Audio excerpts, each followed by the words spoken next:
In this video, we're going to talk about when and why you should stop stretching your hip flexors. So if you're ready, let's get ready to think right, move right, and feel right.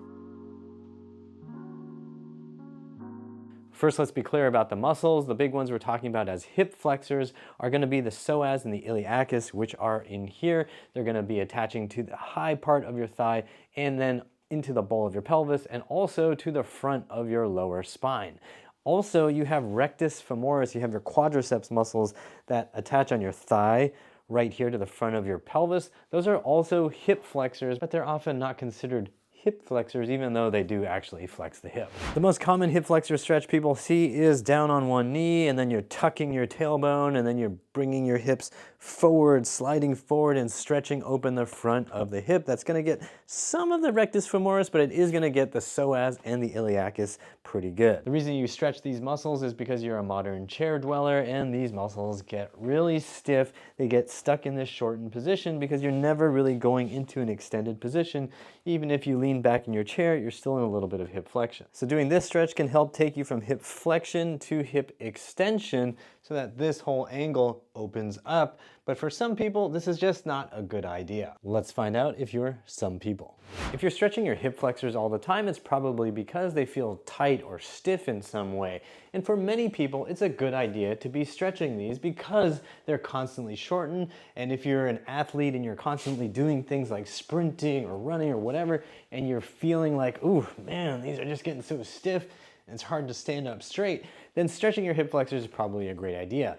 But if you are somebody who's already quite flexible, I'm thinking about yoga practitioners, dancers, people who are generally super flexible and they can go out into these crazy positions and everything just feels super easy for them, not like for me, then you have to be careful. Because if you're standing around and you're like, yeah, I can just drop into a front split and that's easy peasy, but my hip flexors always feel super, super, super, super tight and stiff, and I stretch them and I stretch them and I stretch them and they still feel tight, and I massage them and I rub them and they just feel better for like an hour maybe, or maybe it's just 10 minutes. I keep stretching and I keep trying to get more and more mobility, but it just doesn't feel any better. And in fact, your tight feeling just keeps getting worse, and you also feel kind of unstable and walking starts becoming painful. You need to stop doing hip flexor stretches. I'm going to show you what to do instead. And this can also help you stiff people out there get a little bit more flexible if you use these techniques properly. Hey, if you've been enjoying this video, please consider hitting the like and subscribe buttons right now. From now to the end of 2024, I'm going to be counting up all the likes and subscribes that my channel gets, and for every single one, I'm going to donate 1 cent to the Wounded Warriors Foundation. You can help me, help them. Just hit that like and that subscribe button. 2 cents goes to that charity. Thanks so much. Let's get back to the video.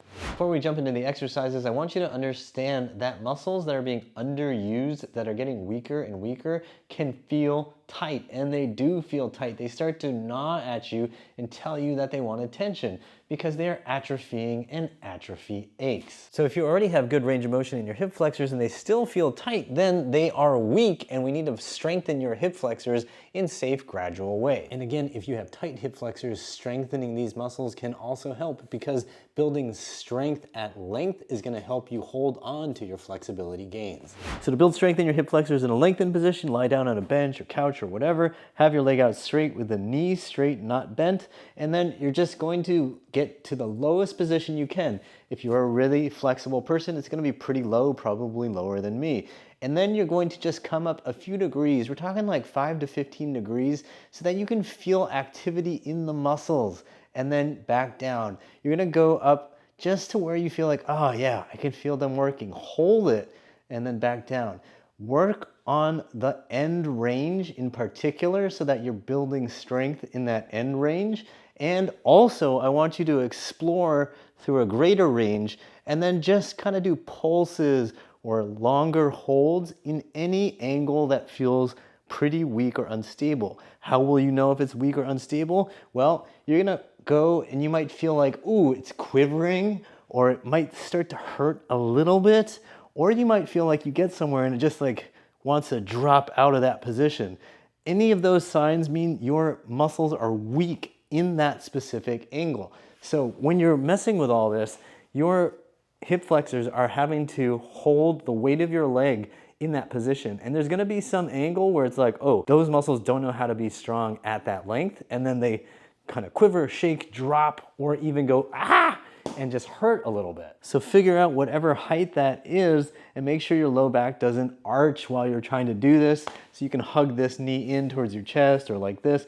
Whatever helps you. You can even extend this knee. That's gonna help keep your pelvis flat and your low back flat. And then you can work on just firing those muscles until they get a little fatigue, okay? And you can play around with different angles here because you might be a little bit weak if you're a little more in abduction. You might be a little weaker in adduction. These are gonna be really important to explore. You can also explore having the leg turned out or turned in. All of these can be helpful, although they will kind of change which muscles are getting worked, but it's okay because if you're feeling like stretching your hip flexors is making your hips feel worse and unstable, then strengthening everything around the hip in hip extension is probably gonna be really helpful. And when you're ready to build a little bit more strength, take a light ankle weight, like 1 to 3 pounds, and you can put it around your ankle or just above your knee on the thigh here, and then work on the same things we were doing just to make sure you feel the right stuff fighting against the resistance of this weight. If you don't have access to ankle weights, then you can always get training bands, like long elastic bands here. Stick your foot right through and then just get yourself stabilized and try to get into nice hip extension and then work on that end range and then start bending over to work on the middle range. And again, you can play around with how far out your leg is or how close it is to the other leg. That's just gonna help you discover where your muscles are weakest. And if you have access to a gym with a cable machine, you can use some sort of strap like an ankle strap, stick it right around your ankle and your shin and do the exact same thing. This is a great option at the gym because you can load it evenly through the full range of motion and really explore to see what's really tough. And as you get stronger, you can just add increments of weight really easily, which unfortunately is kind of hard to do with elastic bands. Don't get me wrong, I love resistance training bands, but they're just not as exact as having access to a cable machine. Doing these types of strengthening exercises in a lengthened position and through the full range of motion helps you own the range of motion. So whether you are somebody who's really flexible already, or you're somebody who's stiff and inflexible, learning how to load these positions and getting those muscles to work in those longer positions is gonna help you feel safer and more comfortable when you are in those flexible, lengthened positions. And while we're talking about that, I would be remiss if I didn't mention that it's also a good idea to strengthen the hip flexors in a shortened position. So this is the lengthened position when you're way open. Shortened position is when you're way closed. So you can do simple things like just lifting up like this to use the hip flexors. I would suggest doing this one leg at a time. Otherwise, if you do it 2 legs at a time, you run the risk of rounding your back, unintentionally cheating, or just like doing this. Doing it 1 leg at a time helps you really isolate to the hip muscles on the leg that you're moving. You can also use an ankle weight or just throw a weight on top of the thigh and then boom, now you've got a lot of resistance for your hip flexors to work against. Of course, you want to make sure that you have a full range of motion, so I wouldn't suggest only training this short range all the time, because while this could add some stability for you super flexible people, it's also going to gradually diminish your available range of motion, and when you go into that lengthened position, you're probably going to feel just as bad as before, if maybe not a little bit worse. And that position is standing, and if you're standing and you don't have control of hip extension, you can't, oh God, it just feels bad. It just feels bad. So the big takeaway here is if you are a really flexible person already and you're constantly feeling tight and stiff, you don't want to keep stretching, massaging to try to relax those tight areas. You want to build strength so that those tight areas feel strong and stable. The same principle works all over the body. So if you're somebody who's hypermobile, really flexible already, remember that you probably don't need to be stretching anymore. You got to build more strength. But if you're a stiff person, you want to think about stretching things out, but start thinking about loading your stretches so that the muscles build strength at length. When you first start doing these exercises, 2 to 3 times a week is good, 2 to 3 sets each time. Go to fatigue and make sure you don't cripple yourself with soreness. That means you got to take some rest days, so don't try to do it back to back every single day at maximum intensity.